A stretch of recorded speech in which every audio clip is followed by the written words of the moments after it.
Muito boa noite. Eu vou tirar aqui um tapa-boca para poder vocês ouvirem melhor, tá bom?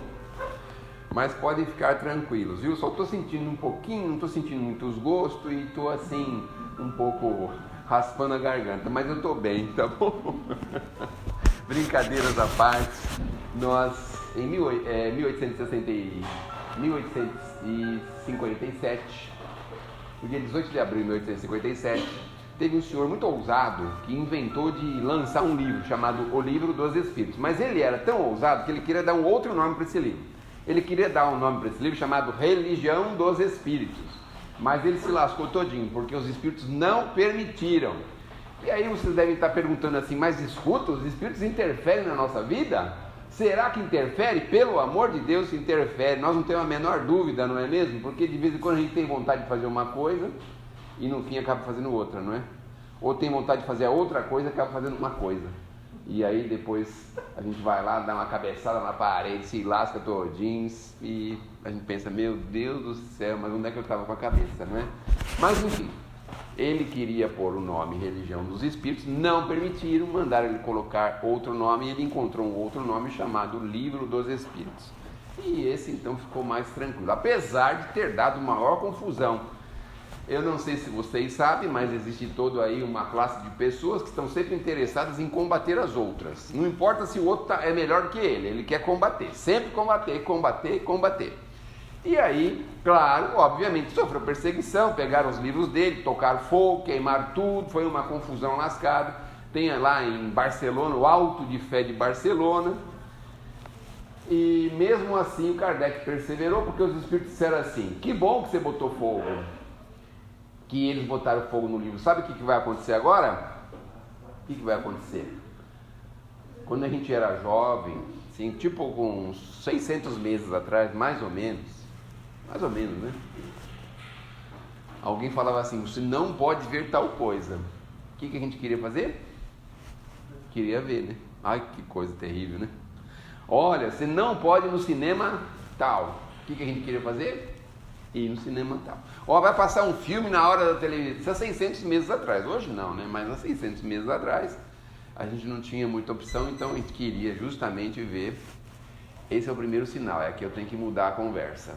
Quando tocar esse sinal, você já sabe que aí eu preciso tomar cuidado com o que eu estou falando, certo? Bom, aí eles botaram fogo no livro e o Kardec ficou aborrecido porque ele pagou as taxas, os impostos, tudo direitinho. Mas mesmo assim, botaram fogo nos livros, não quiseram que ele divulgasse esses livros lá em Barcelona. Ele recebeu uma encomenda, mandou para lá, aí chegou lá, tinha um grupo de gente poderosa, falou, não vai, ninguém vai ler esse livro e acabou.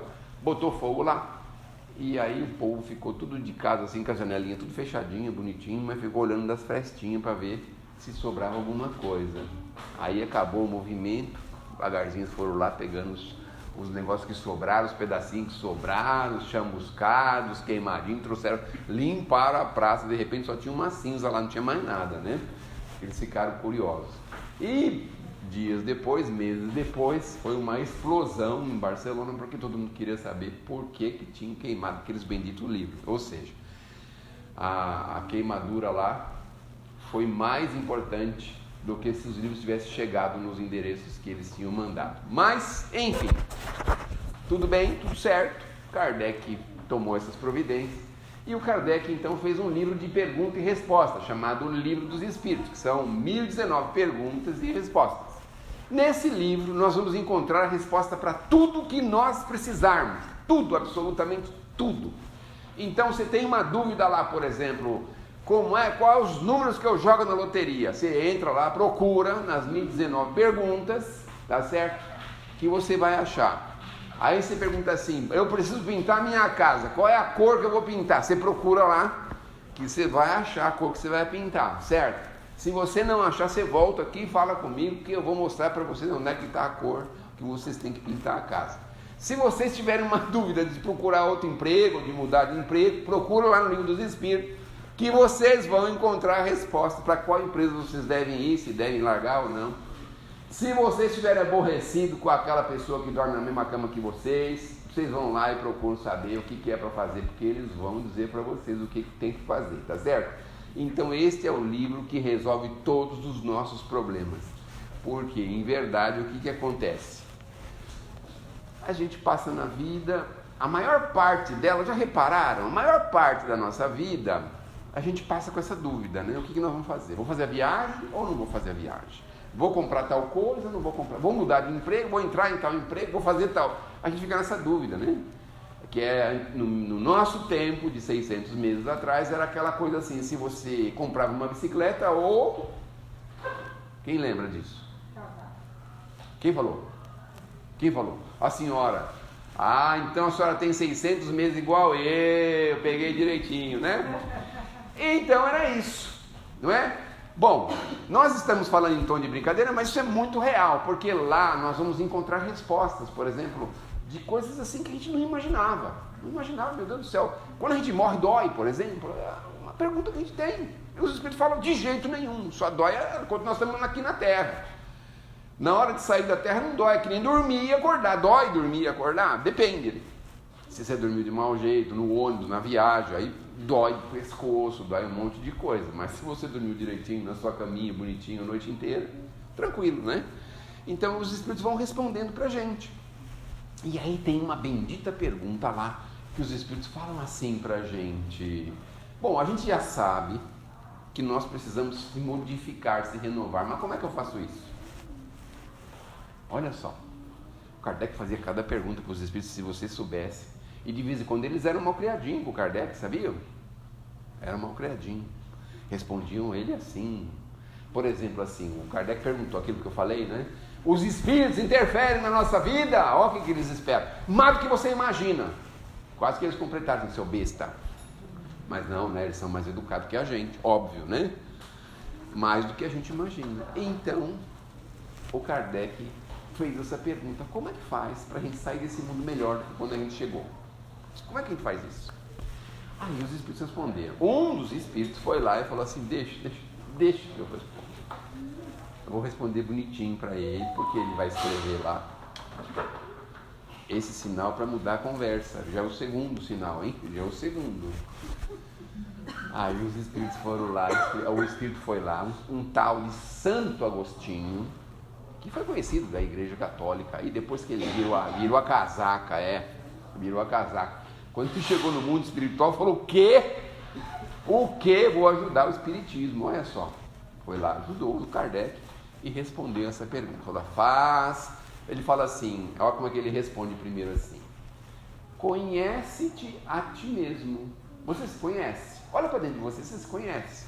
Então, por exemplo, quando você vai na festinha de criança, e aí uma pessoa lá compra lá umas 10 garrafas de uísque e fala assim: é só um aperitivinho para cada um. Mas para que 10 garrafas? Mas não importa. Você se conhece. Você sabe que se você tomar o primeiro gole, você consegue se conter? Você se conhece. Se você se conhecer, ótimo, pode mergulhar tranquilo. É que nem mergulhar na piscina. Você sabe nadar direitinho? Sabe, então pode nadar, entrar e pula aí.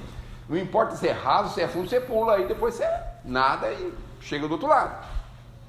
Agora, quando a gente não se conhece, aí é difícil, né? Porque aí você pensa assim: eu posso tomar, e você toma 1, 2, 3, 4, 5, quando você vai ver, lascou tudo, né? Perdeu a oportunidade. Fez uma lambança lascada. Você sabe que a respeito de festinha, eu aprendi com um senhor que era um senhor oriental, ele tinha quase 100 anos de idade. E um dia ele decretou para a família dele dizendo o seguinte: pode deixá-lo falar à vontade, não estou acostumado. Eu tenho em casa 6 comedores de arroz e feijão, tenho 6 netos, tenho cunhado especial, olha, pode deixar falar à vontade, não atrapalha nada, eu já estou acostumado. E de vez em quando eu levo eles para eles me atrapalharem mesmo, para ver se eu estou bom ainda. Tá vendo? Tá vendo só? Protegi você, depois você quebra a minha, hein? Bom, aí o que aconteceu? Agora eu vou pegar vocês. O que eu estava falando mesmo? Perderam, né? Se a gente se conhece. Se a gente se conhece, tá. E? Estão prestando atenção, muito bem. Você sabia que era o senhor oriental que ia falar desse senhor que eu aprendi com ele? Sabia, né? Só que você não estava lembrando, né? Fala a verdade que você está mais de olho lá na sua casa ou nesse negocinho aí luminoso. Bom, aí o que aconteceu? Ele falou assim: eu não vou mais em festas. Mas por que o senhor não vai mais em festas? Coisa feia, né? Antissocial.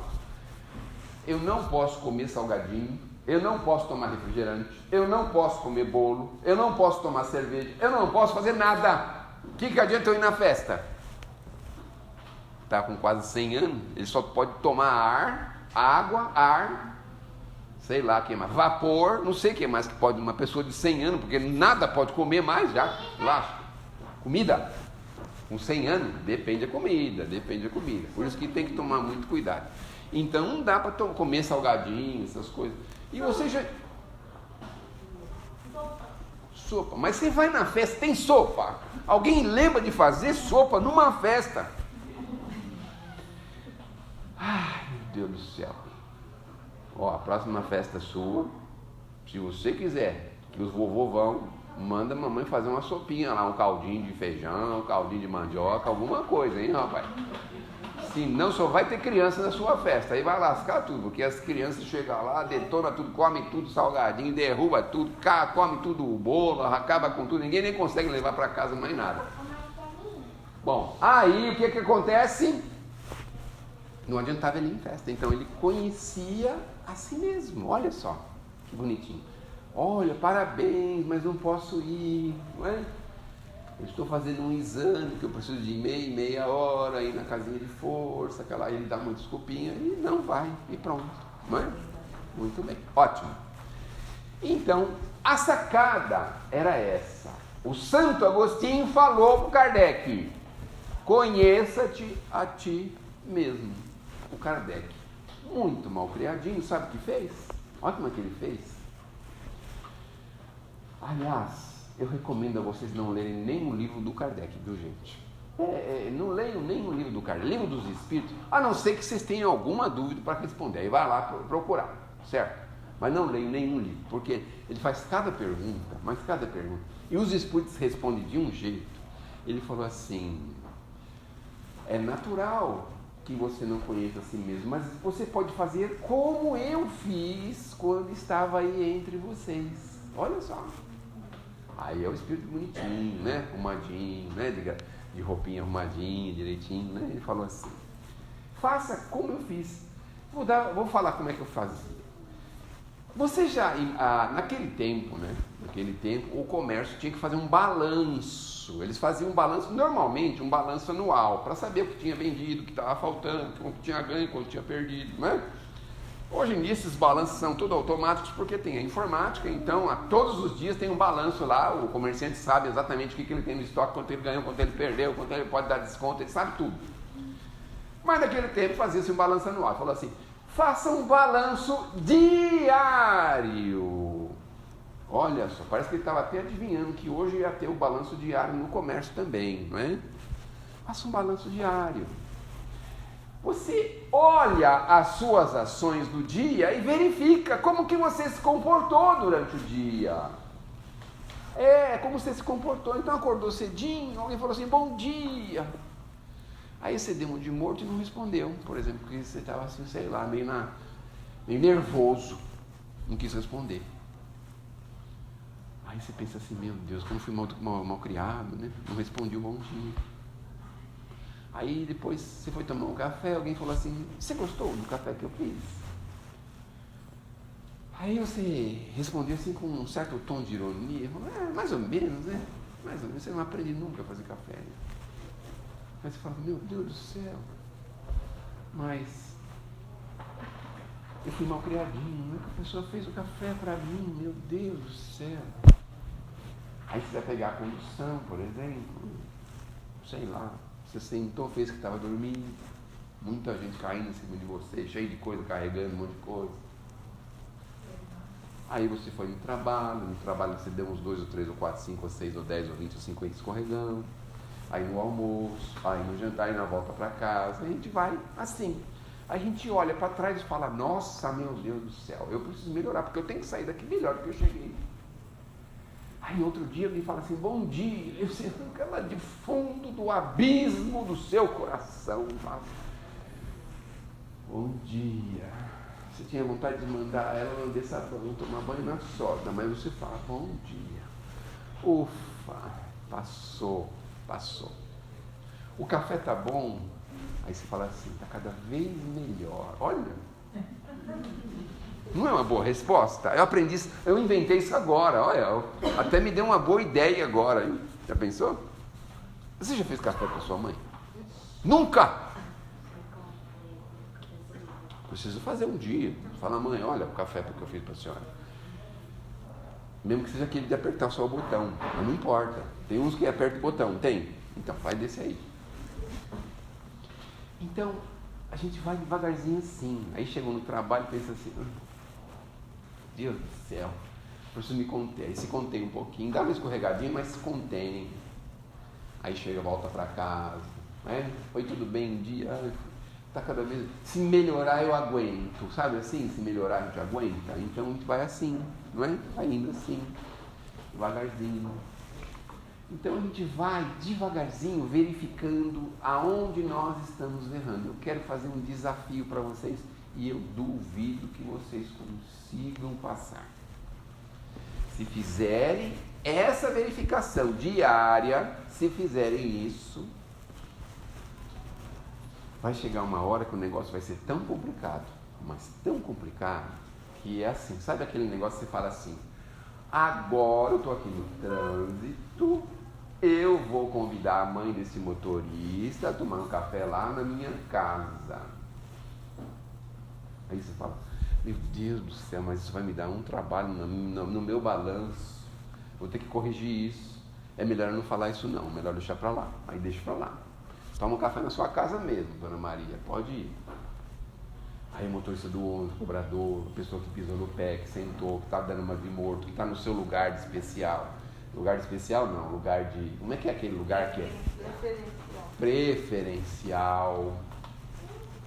Eu tinha um amigo que ele falava assim, eu nunca vou tirar o bilhete único preferencial, porque eu tenho condição de pagar a minha condução.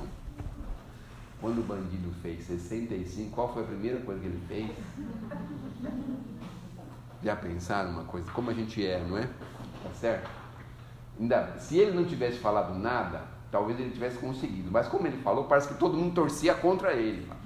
Quero ver, duvido, quero ver. E no fim ele caiu, se lascou todinho, né? Então, a gente faz esse balanço diário e vai melhorando as ações. Vejam, ninguém está aqui para fazer um curso de anjo, não é isso. Mas nós precisamos sair da terra melhores do que quando nós chegamos aqui. Não é possível que a gente continue rodando em círculo, cometendo os mesmos atropelos. É certo que nós já melhoramos bastante. Olhem para trás, quando a gente era jovenzinho. Quando a gente era jovenzinho. Não é? Quando a gente era jovenzinho. Olha para trás. Ah, que vida boa. A mamãe fazia aquele pão. Aquela macarronada. E o que mais que tinha junto com a macarronada? Ai, ela tem 600 meses igual eu. Não quero macarrão todo domingo, Deus que me livre. E agora, hein? E agora? Tá vendo só? Se a tua mãe vier com aquele McDonald's toda semana, fala, de novo McDonald's, mãe?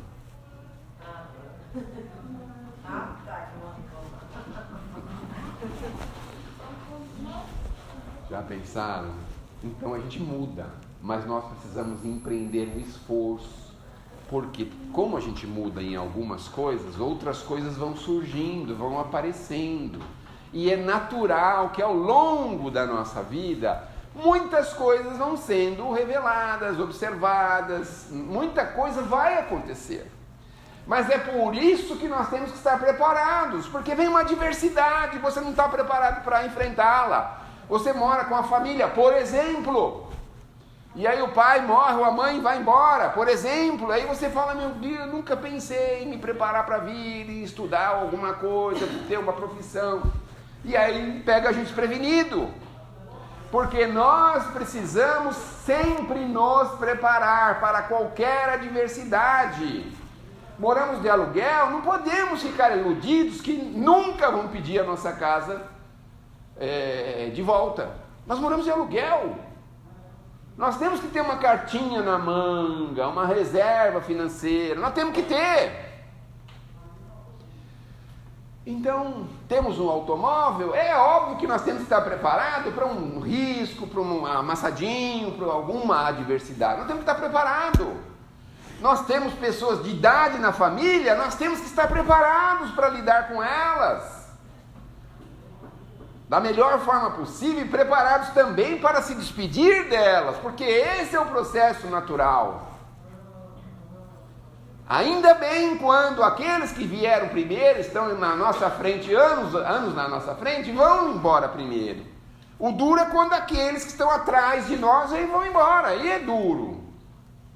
Mas nós precisamos estar preparados. É isso que significa para todos nós a renovação.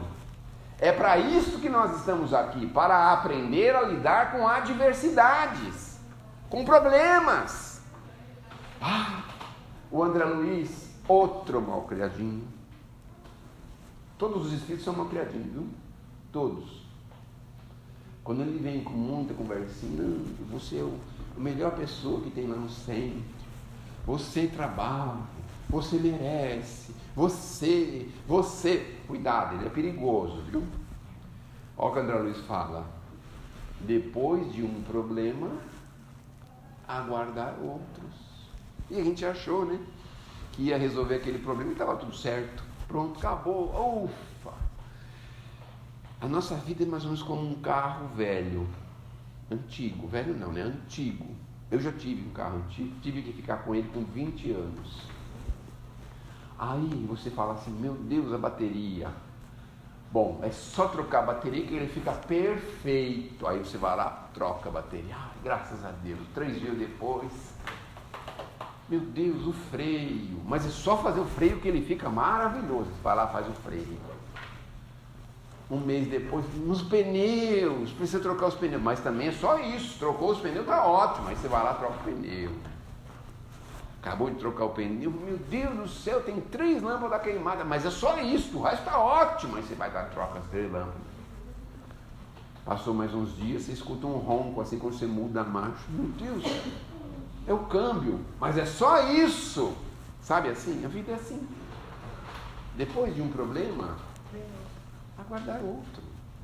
Então nós precisamos estar cientes disso. Cientes disso. Claro, quando a gente passa uma vida sem nenhum problema, nós também temos que desconfiar. Tem alguma coisa errada.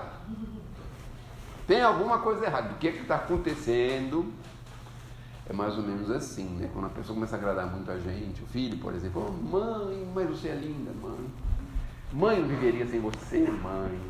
Mãe. Peraí, o que você está querendo? Não é assim?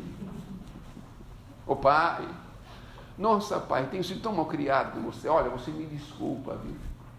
Há mais de 20 dias que eu estou dentro desse quarto, não falo um oi para o senhor, nem um bom dia, nem uma boa tarde, nem uma boa noite. Nada. O que você está querendo? Não, era só o teclado, que eu preciso comprar um outro, mas eu estou desempregado. Desempregado, né? Tá vendo? Então agrada a sua mãe sempre, não só na hora que você precisa, viu? Seja esperta. E o senhor também. E a senhorita também, viu? Não é porque está chegando o dia das crianças, o Natal, ai mãe. Viu? Agrada sempre, tá? Agrada sempre. Então, depois de um problema, esperar outros. Essa é a vida, é para isso que nós estamos aqui. Mas para que a gente tem que resolver tudo isso? Porque nós estamos num processo de evolução. Se a gente não se burilar, a gente não progride, não cresce. Mas eu vou dar uma dica para vocês. Quantos minutos? Até as 8h15. 8 mais 10. Mas eu vou dar uma dica para vocês, que vocês vão, não sei se vão gostar muito, Mas é uma dica muito interessante, porque nós não vamos esperar o sofrimento bater na nossa porta, a dor bater na nossa porta, o problema bater na nossa porta, para que a gente venha começar a pensar em resolver. Sabe qual é a dica? É um atalho. É um atalho. Vou dar um exemplo. A gente vai daqui para Belo Horizonte, só que a gente pega a Via Dutra. Aí a gente anda 500 quilômetros e chega onde? No Rio de Janeiro. Fala, meu Deus do céu, como é que eu faço para ir para Belo Horizonte? Você pegou a estrada errada. E agora? Bom, você tem duas opções. Ou você volta os 500 quilômetros e começa de novo, ou você pega um atalho que tem aqui, que você vai ter que passar por meio de fazenda, terra, buraco, rua sem asfalto. O que você prefere? Aí fala, não sei, e agora?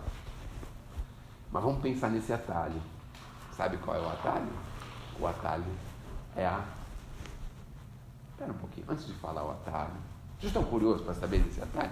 Porque de repente a gente fica falando, não quero nem saber de atalho, ele tá boa mesmo, assim, não quero saber. Vocês acham que eu devo falar qual que é o atalho, não? Você acha também? Mas você é novo ainda, você nem precisa de atalho nenhum, a vida é bela para você agora, não precisa. Bom, aí nós vamos falar, antes de falar do atalho, nós vamos falar outra coisa para vocês entenderem. Quando a gente bate a cabeça na parede, por conta própria, né? Por conta própria, com as nossas próprias pernas, nossa própria vontade, nosso próprio jeito, do jeito que a gente gosta, quando a gente bate, a gente cria um problema, certo? Pra gente. Alguns falam karma, outros compromissos, outros lei de ação e reação, a gente cria um problema. Então os espíritos ensinaram pra gente que nós temos 4 etapas para resolver esse problema. 4 etapas. A primeira etapa é o arrependimento. Meu Deus, estou sincero, profundamente arrependido. Mas tem que ser uma coisa sincera, profunda. Arrependeu-se. Muito bem. Aí nós passamos para a segunda etapa. Nós vamos passar para a prova.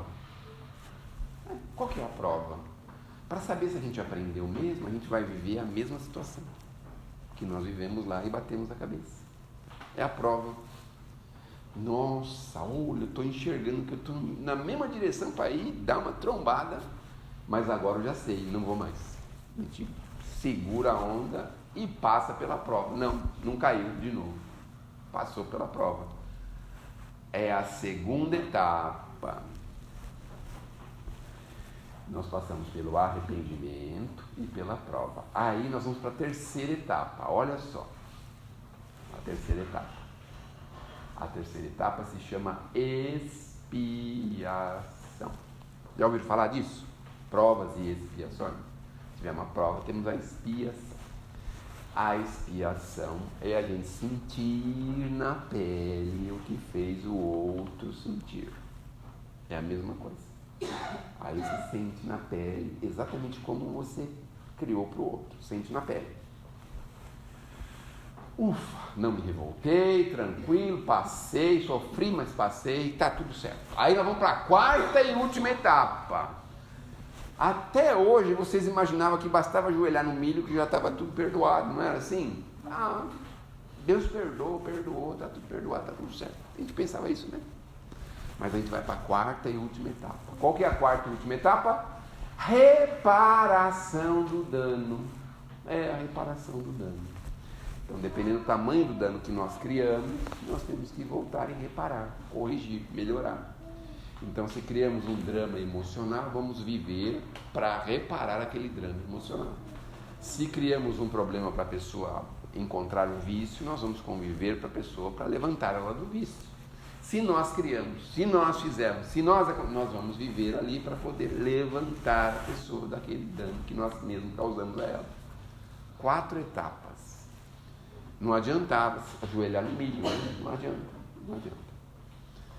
Passamos pela... Vamos ver se vocês prestaram atenção agora, hein? Primeira etapa. Ei, você não vale, você não está na sala. Arrependimento. Segunda etapa. Prova. Terceira etapa. E quarta etapa. Reparação do dano. Pronto. Olha aí. E aí vem um senhor que só ficou 33 anos conosco, só trabalhou por 3 ou 4 anos, e disse pra gente que existe um atalho. Aí ele ensinou aquelas pessoas que estavam muito pertinho delas a nos ensinar o seguinte: o atalho, o amor cobre uma multidão de erros. Olha que atalho legal! O amor cobre uma multidão de erros. Olha só. Isso quem disse foi Pedro, e mostrou pra gente um atalho, que é o amor, a prática do amor, o amor em ação. E vocês sabem o que é o amor em ação? É a caridade. A prática da caridade faz nós resgatarmos, nos melhorarmos e avançarmos na senda do progresso, porque a gente está ciente da necessidade, da dificuldade do problema, e a gente vai estender a mão. Olha só. Mas é claro e é óbvio que ninguém mergulha na caridade e já vai para o fundo da caridade, a caridade mais profunda. Não. A gente começa na superfície, põe um pezinho. Primeiro põe um pezinho, para ver se está muito gelado, se dá para pôr o pé. Aí se não está muito gelado, a gente põe a perna e fica ali na beirinha, na bordinha, né? E devagarzinho a gente vai aprimorando o trabalho na caridade. Você sabe o que essa casa primordialmente faz com vocês? Convidam vocês à caridade todos os dias que vocês vierem aqui. Olha só. Aí tem lá um cartaz bonitão, falta, falta, falta. Aí vem alguém aqui e fala, precisa, precisa, precisa. Está nos chamando à prática do bem e à prática da caridade. Esse é o atalho que nós precisamos para poupar-nos de sofrimentos. Já pensaram a gente ter que viver na pele que fez o outro viver? Sofrer? Então, se nós abrirmos os nossos olhos a tempo de buscarmos a prática do bem, que não precisa ser só pôr a mão no bolso, só comprar, só doar. Não. Às vezes, conversar com alguém que precisa. Às vezes, falar alguma coisa bacana que você já tem para você, que você já adotou para você. Às vezes, fazer uma companhia, mesmo silenciosa, fazer uma companhia para um determinado lugar.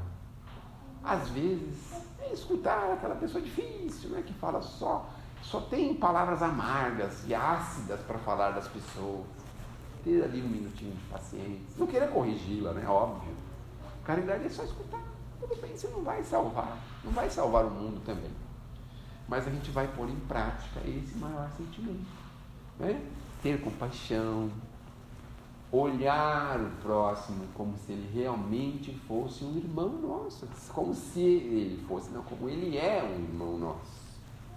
Porque a gente vê o nosso próximo como um inimigo. Já repararam?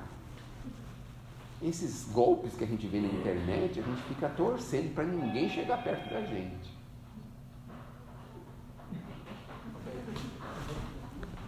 Esse é o último recado, é o último sinal, não é? É o último sinal.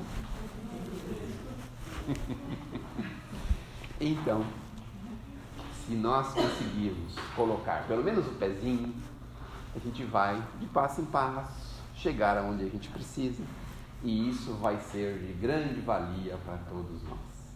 Tenhamos bastante consciência da prática do amor e da caridade. Foi o que Jesus fez o tempo inteiro. Imagine você pegar uma pessoa com problema físico, de saúde, de cegueira, de um monte de coisa. Imagine ele deixar um legado de informações preciosas para o nosso futuro. 2000 anos nós estamos ainda se debatendo com essas informações. Imagine o tamanho da caridade desse ser. E hoje, para terminar aqui o nosso assunto, que só faltam 2 minutos, nós ouvimos uma história interessante, porque eu estava dando um exemplo de espíritos que descem ou que vão a lugares assim insalubres, terríveis, nauseantes. São espíritos grosseiros, com um monte de dificuldades, também com um monte de problemas. Mas um amigo estava dizendo assim, que vez ou outra Jesus vai a esses lugares. E quando ele passa por esses lugares, parece que surge assim uma atmosfera e um sentimento de paz tão profundo, tão grande, mesmo nesses lugares terríveis. Então eles percebem que Jesus passou por ali por causa disso. Porque apesar de ser um lugar terrível, um lugar difícil, complicado, com um monte de adjetivos, é onde Jesus passou e deixou uma profunda paz. Quando ele passa assim, frequentemente por esses lugares, para ajudar esses espíritos que estão ainda recalcitrando no erro ou no mal. Bom, caridade, glorificada sejas onde fores, mãos que te fazem sol, apoio e ninho para todos os tristes do caminho, mãos que revelam um lírio aberto às dores, mão generosa, mão que adivinha a mensagem do Cristo em esplendores, mãos que convertem lágrimas em flores. Deus te abençoe os gestos de carinho. Nunca enxerguei a forma do teu culto. Fito-te a luz que passa enquanto exulto, vejo que a multidão se aprimora ao vê-la. Caridade és o dom que nos irmana, o amor de Deus na inteligência humana. Uma estrela engastada noutra estrela. Conheça-te a ti mesmo, faça um balanço e não deixe de praticar a caridade, porque isso vai nos poupar de muitos sofrimentos. Não desanime, semana que vem tem pessoas muito capacitadas aqui que vão vir e que vão falar com vocês. Quando eles não acham mais ninguém, aí eu tenho que eles pratiquem a caridade comigo. Muito obrigado.